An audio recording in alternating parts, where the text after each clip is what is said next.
इस वीडियो में हम बात करने वाले थे हीलियोस फ्लाइट 522 के बारे में। लनाका इंटरनेशनल एयरपोर्ट से एक flight 522 international airport Larnaca international airport से एथेंस के लिए रवाना होती है। इस प्लेन में बात कर ली जाए तो इसमें 115 मेंबर थे, वहीं 5-6 क्रू मेंबर थे।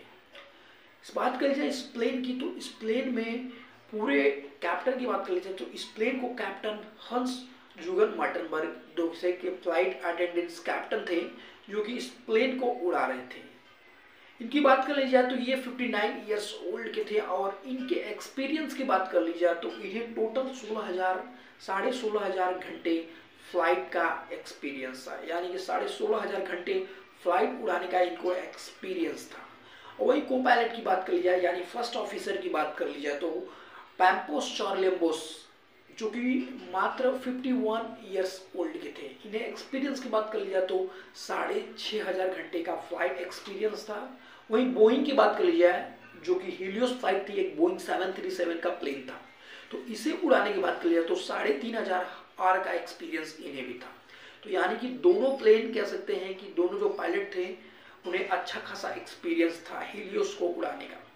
तो कैसे यह दुर्घटना हुई ये थोड़ा समझते हैं। हीलियोस फ्लाइट सुबह 9 बजे टेक ऑफ करता है लनाका इंटरनेशनल एयरपोर्ट से। इसे जाना था एथेंस।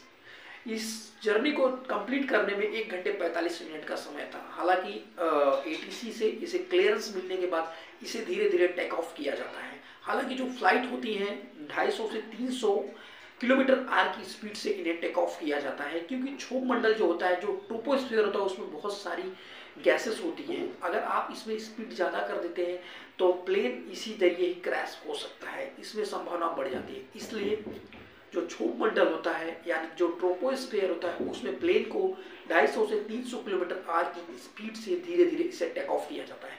और जैसे ही यह स्ट्रेटोस्फीयर यानी कि कह सकते हैं या जैसे यह समताप मंडल में जाती है तो उसके बाद इसकी स्पीड 950 किलोमीटर प्रति घंटे की हो जाती है।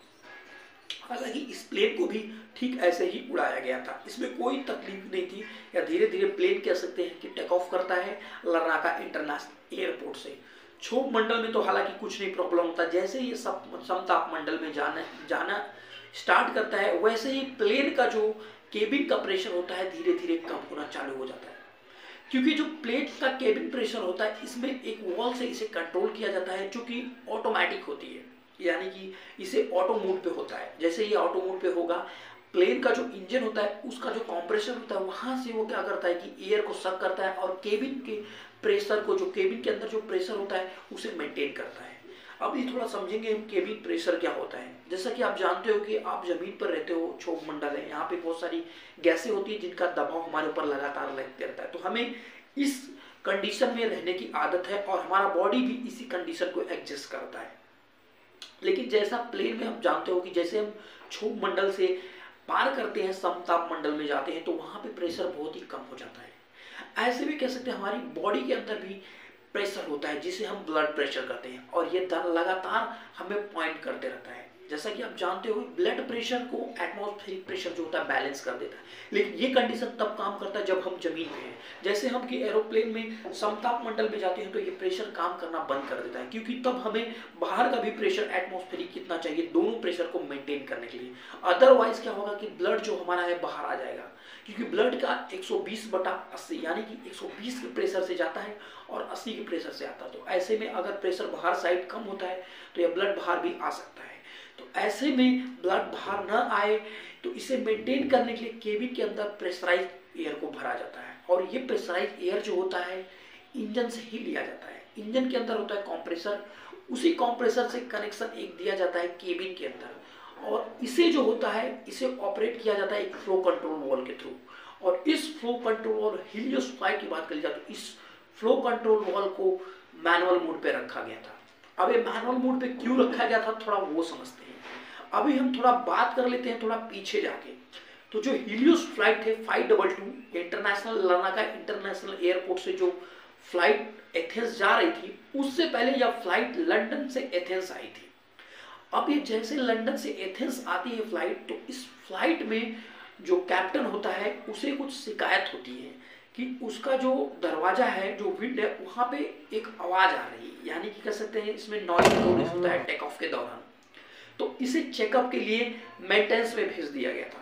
और मेंटेनेंस में जैसा कि आप जानते हो, जो मेंटेनेंस इंजीनियर होता है वह फ्लाइट को चेक करता है, हर एक पैरामीटर को चेक करता है, उसके बाद वह क्लियरेंस देता है कि यह फ्लाइट टेक ऑफ करने की कंडीशन में है। तो जैसा कि आप जानते हो कि जब प्लेन उड़ता है तब उसका कंप्रेसर चलता है, उसका इंजन चलता है, तो उससे हम क्या करते हैं, केबिन प्रेशर को मेंटेन कर लेते हैं। लेकिन जब प्लेन खड़ा है, यानी कि जमीन पर खड़ा है, मेंटेनेंस कर रहे हैं, तो इंजन तो स्टार्ट होता नहीं है। तो इसके लिए क्या करना रहता है, तो इसके लिए क्या किया जाता है कि इंजन जो होता है, प्लेन जो होता है, प्लेन का जो पिछला हिस्सा होता है उसमें एक ऑक्सिलरी पावर यूनिट एपीयू लगा होता है। एपीयू इंजन को पावर तब देता है जब इंजन रेस्ट कंडीशन पे होता है, यानी कि जब इंजन स्टार्ट नहीं होता तो एपीयू का ही इस्तेमाल करके पूरे ओवरऑल इंजन को स्टार्ट किया जाता है। आप इसे ऐसे भी समझ सकते हो कि जैसा कि आपके घर में कोई गैस सिलेंडर हो, तो आप जब लाइटर का इस्तेमाल कब करते हो, जब उसे जलाना होता है। जैसे ही वो जल जाता है उसके बाद आप लाइटर का इस्तेमाल नहीं करते। ठीक एज इट इज ऐसे ही काम करता है जो एपीयू यूनिट होता है। एपीयू यूनिट थोड़ा सा पावर देता है ताकि इंजन स्टार्ट किया जा सके, जेट इंजन को। हालांकि इस एपीयू यूनिट का इस्तेमाल करके केबिन के अंदर प्रेशर को मेंटेन किया जाता है। जब केबिन के अंदर पूरा फुल प्रेशर भर दिया जाता है, उसके बाद वह चेक करता है कि जो केबिन का प्रेशर है लीकेज तो नहीं हो रहा है। ठीक वैसे ही जैसा कि आप ट्यूब में हवा भर के पानी में डाल के आप चेक करते हो, बुलबुला निकलता है तो आपको समझ में आता था कि हाँ यहाँ पे लीकेज है। ठीक ऐसे ही इसने क्या किया, पूरे केबिन के अंदर प्रेशर फुल भर दिया। उसके बाद वह चेक किया तो कहीं भी किसी भी प्रकार का लीकेज नहीं था और इसे क्लियरेंस दे दिया। हालांकि जब यह फ्लाइट 4,500 फीट की हाइट पर जाती है तो ऐसे में इसका प्रेशर पूरा कम हो जाना था। इस फ्लाइट का जो प्रेशर होता है, केबिन का प्रेशर कम होता है, जिससे कि लोगों को सांस लेने में तकलीफ होने लगती है। जैसा कि आप जानते हो फ्लाइट में जो मैकेनिज्म होता है वह बहुत ही जबरदस्त मैकेनिज्म होता है, क्योंकि इसके अंदर कह सकते हैं कि एक ऐसा सिस्टम लगाया रहता है जिसके अंदर केबिन का जो प्रेशर होता है वो डायरेक्टली ऑक्सीजन मास से रिलेटेड रहता है। यानी कि कह सकते हैं जैसे ही केबिन का प्रेशर कम होगा, ऑक्सीजन मास ऑटोमेटिकली नीचे गिर जाएगा, जिससे कि आप ऑक्सीजन ले सकते हो। लेकिन इस ऑक्सीजन की कैपेसिटी भी बहुत कम होती है, यानी कि 12 से 15 मिनट तक आप इसे सांस ले सकते हो। इस दौरान अगर फ्लाइट को 4,000 फीट से 11,000 फीट की ऊंचाई स्टेप डाउन किया जाता है तो आप यहाँ पे ऑक्सीजन ले सकते हो। लेकिन अगर 4,000 फीट की हाइट पे है तो आप ऑक्सीजन नहीं ले पाते। तो जैसे कि कोई इमरजेंसी होती है तो ऐसे में पायलट क्या करता है कि जो फ्लाइट है उसे कह सकते हैं नीचे स्टेप डाउन करता है। स्टेप डाउन करने से ये होता है कि जैसे ये 10,000 फीट की हाइट पे आती है तो इसके अंदर नॉर्मली कह सकते हैं ऑक्सीजन की, अगर ऑक्सीजन मास्क नहीं है तो भी आराम से सांस लिया जा सकता है। लेकिन यह हाइट 10,000 फीट तक होनी चाहिए। लेकिन इस प्लेन को लगातार स्टेप अप किया जा रहा था। ये 4,000 फीट की हाइट पे जाती है और ऑक्सीजन मास्क ऊपर हो जाता है। लेकिन ऑक्सीजन मास्क में ऑक्सीजन 12 मिनट के लिए ही था और उसके बाद पैसेंजर धीरे धीरे हाइपोक्सिया के शिकार होते हैं। हालांकि प्लेन में इस टाइम पर उसका कूलिंग सिस्टम काम करना बंद कर देता है, तो उसके लिए एटीसी से कनेक्ट किया जाता है। कैप्टन जो होता है एटीसी से बात करता है कि हमारा जो कूलिंग सिस्टम है वो प्रॉपर तरीके से काम नहीं कर रहा है। लेकिन उसे इस बात का अंदाजा नहीं रहता कि कूलिंग सिस्टम काम कैसे कर रहा है, क्योंकि जैसे ही केबिन का प्रेशर कम होता है और कूलिंग सिस्टम पूरा ऑटोमेटिकली हॉट हो जाता है, क्योंकि ये पूरा जो सर्कुलेशन होता है उसी केबिन प्रेशर के जरिए किया जाता है। तो केबिन प्रेशर जैसे ही कम हुआ, कूलिंग मैकेनिज्म काम करना बंद कर देता है। एटीसी से कनेक्ट करने के बाद जो वहाँ का जो मेंबर होता है, जो मेंटेनेंस करने वाला था, वो पहले बोलता है कि आपका केबिन प्रेशर ऑटो पे है या मैनुअल पे। लेकिन इस बात को इग्नोर किया जाता है कैप्टन के द्वारा और उसे इस बात पर फोकस किया जाता है कि हमें सर्किट ब्रेकर कहाँ है, कूलिंग सिस्टम का जो सर्किट ब्रेकर वो कहाँ है। तो ऐसे में जो ग्राउंड इंजीनियर होता है वो इसे बताता है कि जो केबिन है उसका जो कूलिंग है उसका सर्किट ब्रेकर आपके सीट के नीचे है।